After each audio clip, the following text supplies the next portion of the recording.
Welcome back, children. Let us continue with the line-wise paraphrasing of Act 5, Scene 1, Part 9, beginning from Trincular's speech, line number 295. So, Trincular says, if these be true spies which I wear in my head. So, what are the true spies? He's talking about his eyes. He says that if the eyes which I carry in my head are true observers, here's a goodly sight, then here is an excellent sight for us. Caliban, O Setebos, these be brave spirits indeed.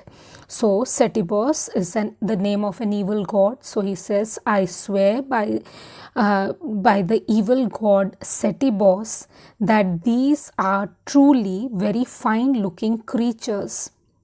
How fine my master is. Then he looks towards Prospero and he says, how excellently dressed up my master Prospero is right now. I am afraid, he says, that I am really scared he will chastise me. I'm scared that now he is going to punish me. Sebastian, ha ha, what things are these, my lord Antonio?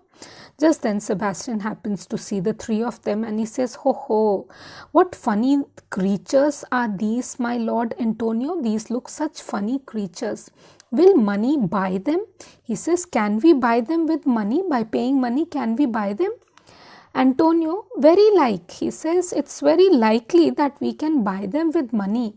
One of them is a plain fish and no doubt marketable.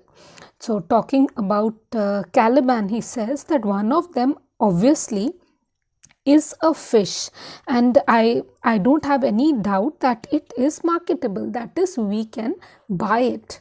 Prospero, but the badges of these men, my lords. He says, my lord, just mark means just notice the dresses which these fellows are wearing, my lord. They say if they be true, he says, then judge whether they are honest men. This mishapen knave, just judge for yourself whether they are honest men or they are thieves. Then he looks towards Caliban and he says, this mishapen knave, that is, this deformed creature was born of a witch. He says his mother was a witch. This man was born of a witch, and one so strong that could control the moon, make flows and ebbs. Says that his mother was a witch and her magic was so powerful that she could control the moon and make flows and ebbs and deal in her command without her power. So she could control the moon without being authorized to do so. She did not have the authority to do so, but she could make the tides flow in and even move back.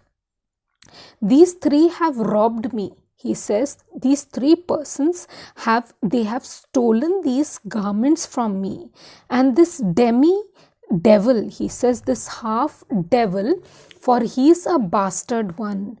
That is, he is a bastard because he is the illegitimate son born of the union of the devil with a witch, had plotted with them to take my life. So he says this illegitimate son, he had plotted with the other two fellows, that is, he had hatched a conspiracy with the other two to kill me. To take my life means to kill me.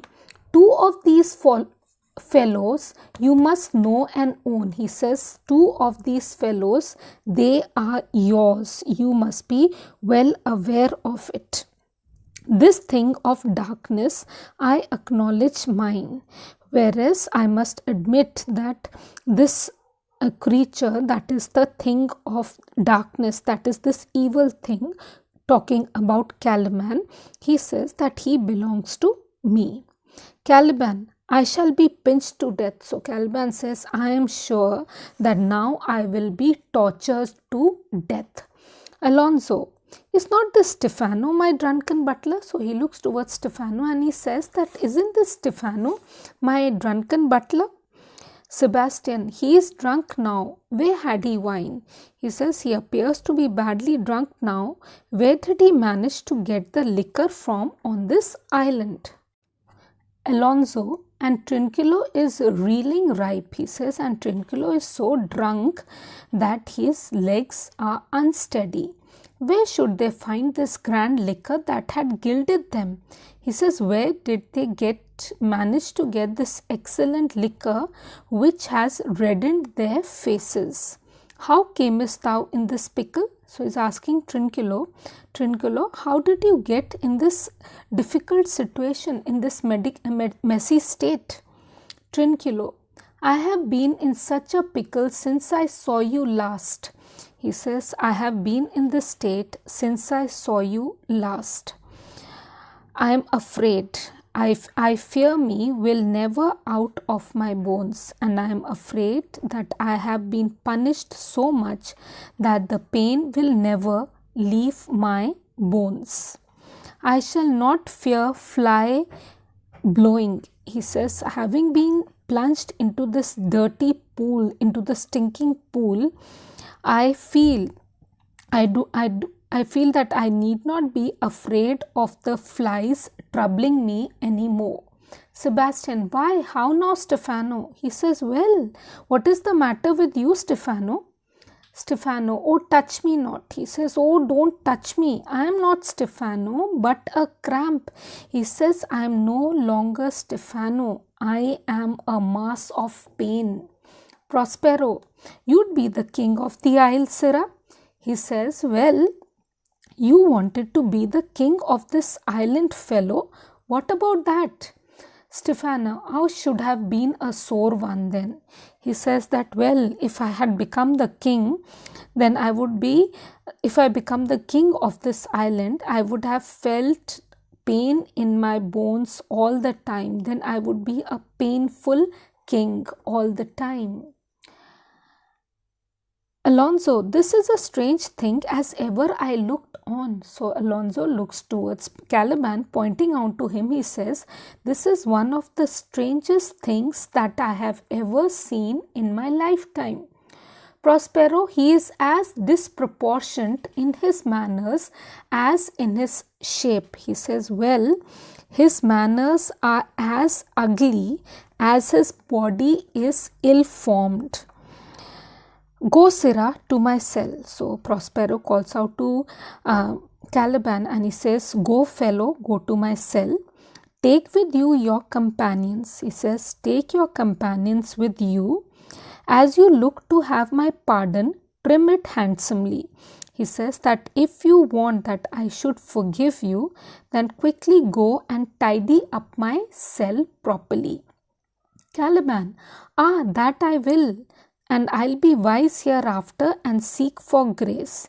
He says, yes, that I will do. I will clean up your cell, and from now on I will be more sensible to deserve your forgiveness.